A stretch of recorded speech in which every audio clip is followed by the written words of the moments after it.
सुहाग रात के दिन मेरे पति कमरे की लाइट जलाते हैं और तेज तेज चिल्लाने लगते हैं। यह वह लड़की नहीं है जिससे मेरी शादी तय हुई थी, या कोई दूसरी लड़की है। मैं इसे अपनी पत्नी नहीं मानता।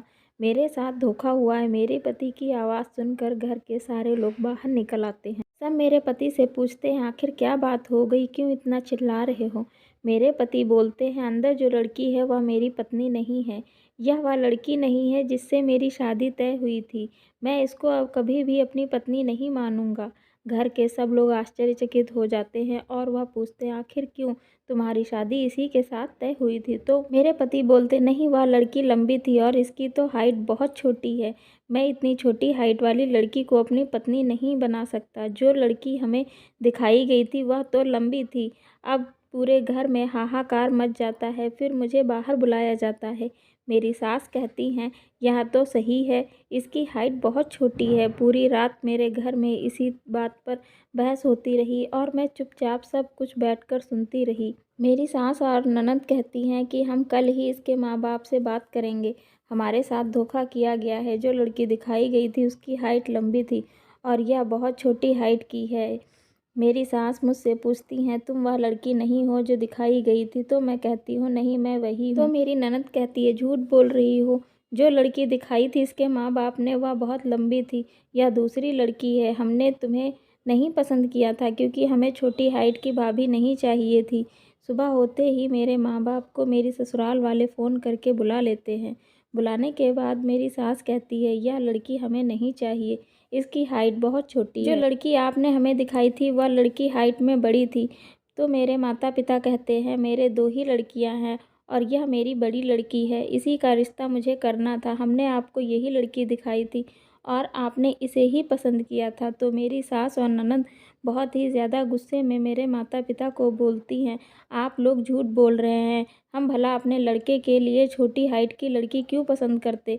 हमें यह लड़की नहीं चाहिए, आप इसे ले जाओ। मेरे माता पिता बहुत ही ज़्यादा बेबस हो जाते हैं और वह बोलते हैं, आप यह क्या कह रही हैं, इनकी शादी हो चुकी है। अब मैं अगर अपनी बेटी को लेकर जाऊंगा तो दुनिया समाज क्या कहेगी। आपने खुद ही लड़की पसंद की थी, इसमें हमारी कोई गलती नहीं है। मैं कमरे में बैठी हुई यह सारी बातें सुन रही। तभी मेरे पति कमरे में आते हैं तो मैं उनसे कहती हूँ, आप लोगों को ज़रूर कोई गलतफहमी हुई है।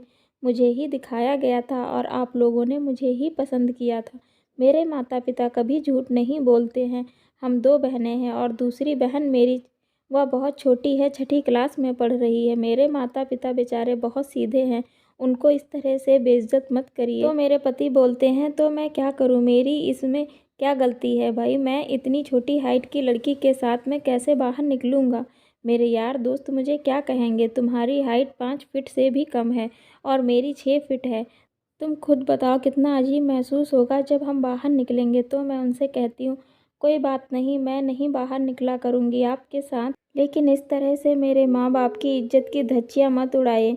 वह बहुत ही स्वाभिमानी लोग हैं। अगर आप लोग मुझे नहीं अपनाएंगे तो वह यह सदमा बर्दाश्त नहीं कर पाएंगे और रिश्तेदारों में ताने अलग ही सुनने पड़ेंगे। शादीशुदा लड़की घर में बैठ जाए तो दोबारा शादी होने में भी बहुत मुश्किल हो जाती है। प्लीज़ आप यह फ़ैसला मत करिए, मुझे घर वापस मत भेजिए। मैं आपकी लाइफ में कभी कोई इंटरफेयर नहीं करूँगी।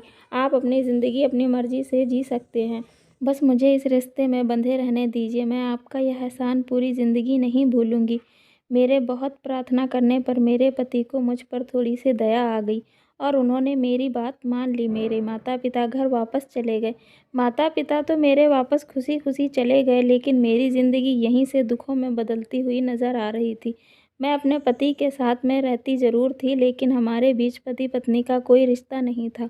ना तो हम आपस में बैठते थे, ना ही बोलते थे और ना ही खाते पीते थे, और कभी बाहर भी हम लोग नहीं जाते थे। मेरी सास ने बहुत बार हमसे पूछा, तुम दोनों का रिश्ता कैसा चल रहा है। तो मैं सिर्फ इतना ही जवाब देती थी कि ठीक चल रहा है।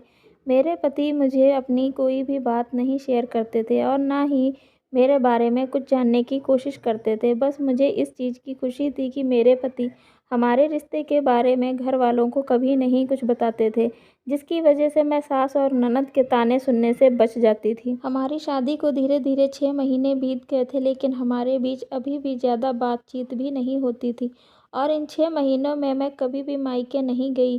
मुझे डर लगता था कि अगर मैं मायके चली गई तो कहीं मेरे और मेरे पति के रिश्ते के बारे में मेरी सास और ननद को पता न चल जाए तो वह कभी भी मुझे दोबारा घर वापस नहीं बुलाएंगी और मेरे माता पिता मुझे मायके में बैठा हुआ देखकर कभी खुश नहीं रह पाएंगे। मैंने एक दिन अपने पति से कहा, मैं घर में अकेली बोर हो जाती हूँ तो क्या मैं कोई काम कर सकती हूँ? तो मेरे पति कहने लगे, हमारे यहाँ बहुएं काम नहीं करती, तुम्हें रहना है तो चुपचाप रहो, फालतू का ड्रामा मत करो।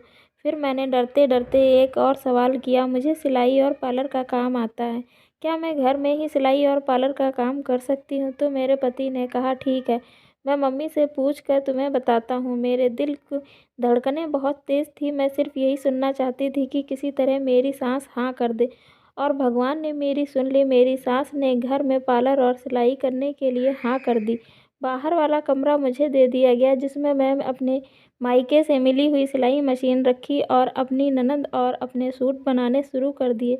मेरी ननद सूट पहन के एक दिन कॉलेज गई तो उसकी सहेलियों को वह सूट बहुत पसंद आया और फिर उसकी सहेलियों ने भी मुझसे सूट सिलवाने लगी। धीरे धीरे मेरी सिलाई का काम बढ़ता गया, फिर मैंने पार्लर का भी सामान रखना शुरू कर दिया।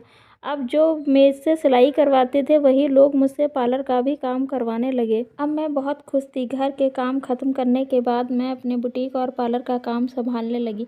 मेरा काम इतना पसंद आने लगा कि मेरे कस्टमर बढ़ते ही चले गए। अब मैं अच्छा खासा पैसा कमाने लगी थी, लेकिन मेरे पैसों के बारे में पूछने वाला कोई नहीं था क्योंकि मेरे पति मुझसे बात भी नहीं करते थे। मैं अपने काम किए हुए पैसों को खाते में जमा कर देती थी और मेरी सास भी मुझसे कमाई के बारे में कुछ नहीं पूछती थी। तभी थोड़े टाइम बाद हमारे घर के बिजनेस था उसमें बहुत ही तगड़ा घाटा आ गया, जिसकी वजह से घर की स्थिति बिगड़ती ही चली गई। मेरी सास ससुर को बहुत परेशान रहते थे, लेकिन मेरे साथ कोई भी किसी तरह की बात नहीं करते थे। हमारे घर में राशन की भी तंगी आने लगी थी, तो मैं थोड़ा बहुत समझ जाती हूँ कि घर में पैसों की दिक्कत चल रही है, तो मैं काम किए हुए पैसों से घर में सामान मंगवा लेती हूँ। जब मैं घर में राशन मंगवाती हूँ तब मेरी सास पहली बार मुझसे पूछती है कि यह सामान कहाँ से आया है, इसके लिए पैसे किसने दिए थे। तब मैं उन्हें बताती हूँ कि सामान मैंने अपने काम किए हुए पैसों से मंगवाया है और मैं अपनी सास को और भी 10,000 रुपये देती हूँ और कहती हूँ यह आप ही का पैसा है, आपको जो सामान मंगवाना हो आप मंगवा लीजिए और अगर पैसों की ज़रूरत हो तो मुझे बता दीजिएगा। मेरी सास मेरी तरफ बहुत ही आश्चर्यचकित नज़रों से देखती है, लेकिन बोलती कुछ नहीं है और मैं अपने कमरे में चली जाती हूँ। उस मुश्किल की घड़ी में मेरे काम किए हुए पैसों से घर में बहुत सहारा हुआ। अब मेरी सास हर रिश्तेदारी हर जगह मेरी तारीफ़ करती थी। सभी रिश्तेदार मुझे अपने यहाँ शादी ब्याह में बुलाने लगे। अब मेरे पति के सामने भी सब लोग मेरी तारीफ़ करते थे। अब मेरे पति का भी नज़रिया मेरी तरफ बदलने लगा था। मुझे अपनी ज़िंदगी में खुशी की किरण नज़र आने लगी थी। जब मेरा पार्लर और बुटीक बहुत बड़ा हो गया था, मेरे ससुराल वाले भी मुझसे बहुत खुश थे और मेरी शादीशुदा ज़िंदगी में भी बहुत अच्छी चल रही थी। मेरे 2 बेटे हैं। कई बार ज़िंदगी में खुशियाँ देर से आती हैं, लेकिन आती ज़रूर हैं। कहते हैं कुछ भी आसानी से नहीं मिलता है, जो चीज़ चाहिए उसको पाने के लिए संघर्ष करना पड़ता है। जब हम आंखें बंद करके भरोसा करके संघर्ष करते हैं तो उसका फल भी हमें बहुत अच्छा मिलता है।